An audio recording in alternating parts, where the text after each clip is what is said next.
புராண காலத்தில் மிருத்யுஞ்சய முனிவர் தவத்தில் மூழ்கி சிவனை வேண்டி மகன் பெற்றார். அவருக்கு மார்க்கண்டேயர் என்ற புதல்வன் பிறந்தான். ஆனால் நட்சத்திர ஜோதிடம் ஒரு கனத்த உண்மையை வெளிப்படுத்தியது.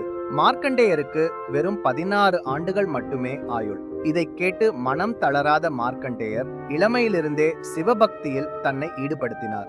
தினமும் சிவலிங்கத்திற்கு பூஜை செய்து ஓம் நமசிவாய் மந்திரத்தை உள்ளம் உருக ஜபித்தார். அவனது 16வது பிறந்த நாள் வந்தது.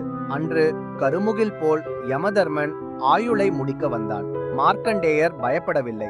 மாறாக சிவலிங்கத்தை இறுகத் தழுவி ஓம் நமசிவாய் என உரக்க கூறி சிவனை உளமாற வேண்டினார். அந்த நொடியில் கைலைநாதரான சிவபெருமான் ஒளிமயமாக தோன்றினார். அவரது முக்கண்ணில் இருந்து சீற்றம் பொங்க யமனை விரட்டி மார்க்கண்டேயருக்கு சிரஞ்சீவி வரம் அளித்தார் என்றும் இளமையுடன் வாழும் பாக்கியம். பாடம்: உள்ளத்தில் உண்மையான பக்தி இருந்தால் சிவனின் அருளால் எந்த தடையும் தகர்க்கப்படும். நீங்கள் சிவபக்தராக இருந்தால் கீழே ஓம் நமசிவாய் என்று கமெண்ட் செய்யுங்கள்.